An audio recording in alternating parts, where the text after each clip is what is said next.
बिस्मिल्लाहिर्रहमानिर्रहीम। अस्सलाम वालेकुम, वेलकम बैक। उम्मीद है कि आप सब खैरियत से होंगे। आज हमारा फाइनल लेसन है, लास्ट टॉपिक है और मैं रिवाइज़ करना चाह रहा हूँ कुछ चीज़ें। हमने चैप्टर नंबर 1 कंप्यूटर साइंस की जो सेकेंड ईयर की बुक है उसका कंप्लीट कर लिया, डाटा बेसिक्स के बारे में पढ़ लिए। आज हम देखते हैं थोड़ा सा ऑब्जेक्टिव देखते हैं कि आज हमारी जो लर्निंग ऑब्जेक्टिव है उसका क्या मकसद है। To make your known about the fundamentals of database management system and improve ourselves by taking valuable feedbacks from you।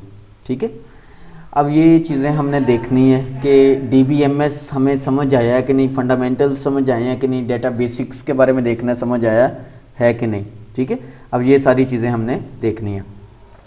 तो मैं थोड़ा सा रिवाइज करवा रहा हूँ। सबसे पहले हमने कवर किया है what is data, information, database, data models, components, what is DBMS, DBA। ठीक है, लैंग्वेज, डेटाबेस लैंग्वेज कौन सी होती है वो देख लेंगे आज थोड़ा सा। ठीक है, database system architecture, advantages of the DBMS क्या हैं, डिसएडवांटेजेस क्या हैं। ठीक है, और इसके एग्जांपल्स दी हुई हैं।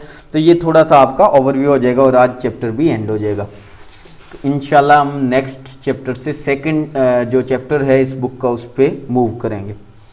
फर्स्ट ऑफ ऑल इंट्रोडक्शन आपके सामने है। ठीक है, DBMS stand for the database management system है, सॉफ्टवेयर है जी। हमने कहा कि ऑर्गेनाइज करता है, कंट्रोल करता है, मैनिपुलेट करता है और मैनेज करता है डेटाबेस को। ठीक है, डेट इज कॉल्ड DBMS। अब वो DBMS सॉफ्टवेयर हैं कौन कौन से, मैंने बताया था। SQLite है, SQL है, NoSQL है, Sybase है, MS Access है, Oracle है, DB ब्राउज़र है। ठीक है, इसके अलावा बहुत सारी डेटाबेसेस हैं जो यूज़ हो रही हैं।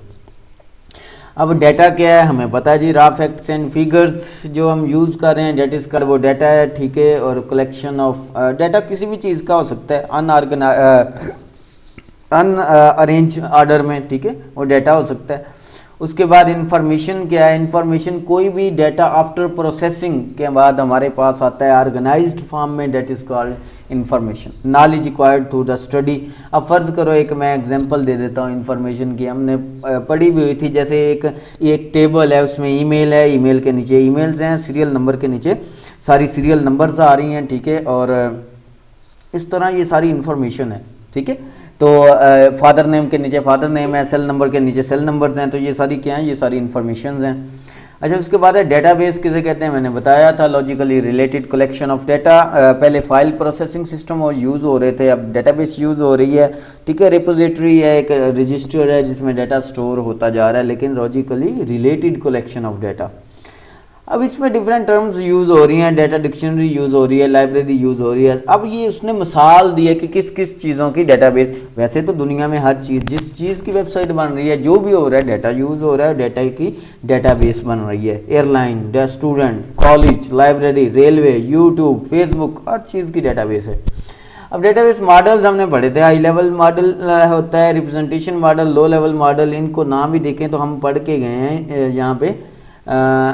Hierarchical database model. ठीक है, सबसे पहले अच्छा इसमें हम हायरार्किकल, आपके जो बुक में है वो हायरार्किकल है, रिलेशनल है और नेटवर्क मॉडल है। हायरार्किकल डेटाबेस मॉडल मैंने बताया था कि जिसमें हायरार्की यूज़ हो, कोई चेन ऑफ कमांड यूज़ हो रही है। फॉर एग्जांपल ऊपर ये देखो, ये ऊपर डायरेक्टर बैठा हुआ है। ठीक है, एक मिसाल के तौर पे हम ले रहे हैं कि ये देखें, ये आपके पास एक डायरेक्टर है, ये ऊपर डायरेक्टर बैठा हुआ है, उसके नीचे मैनेजर्स काम कर रहे हैं, उसके नीचे एरिया मैनेजर्स काम कर रहे हैं, उसके नीचे सेल एग्जीक्यूटिव काम कर रहे हैं, उसके नीचे सेल रिप्रेजेंटेटिव काम कर रहे हैं।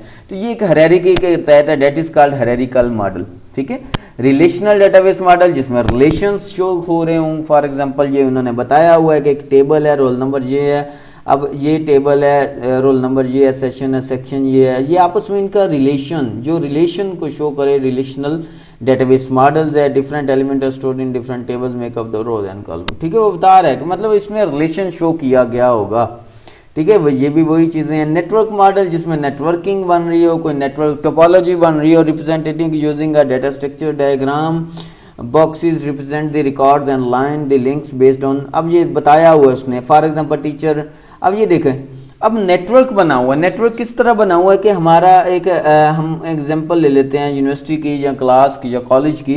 हमारे पास एक टीचर है, ठीक है, टीचर 1, वो कोर्सेज ए भी पढ़ा रहा है, ठीक है, इसके अलावा कोर्सेज बी भी पढ़ा रहा है, इसके अलावा कोर्सेज सी भी पढ़ा रहा है। तो ये इसके लिंक वो कौन कौन से कोर्सेज पढ़ा रहे हैं। इसी तरह टीचर 2 है, वो कोर्सेज कौन कौन से पढ़ा रहा है जी, कोर्सेज सी भी पढ़ा रहा है, ठीक है, इसके अलावा वो और भी कोर्सेज पढ़ा रहे हैं कि टीचर 3 है, वो 2 कोर्सेज ये वाले पढ़ा रहे हैं। तो ये आपस में जो लिंक्स, ये एक नेटवर्क बन गया। नेटवर्क की टर्म में इसे कहते हैं टोपोलॉजी, ठीक है, फिजिकल स्ट्रक्चर। तो ये हमारा जो है डेटाबेस नेटवर्क मॉडल जो है, ठीक है, इसमें नेटवर्क को शो किया जाता है। अच्छा, ये सारी चीज़ें मैंने रिवाइज की हैं, पहले हम पढ़ गए हैं, सारी चीज़ें सिर्फ रिवाइज की हैं ताकि आपको समझ आ सके, ठीक है। ये स्कीमाज आपकी बुक में नहीं, हमने नहीं पढ़े, ठीक है, फिजिकल है, कंसेप्चुअल है, ठीक है, ये इस तरह के स्कीमाज हैं डेटाबेस के।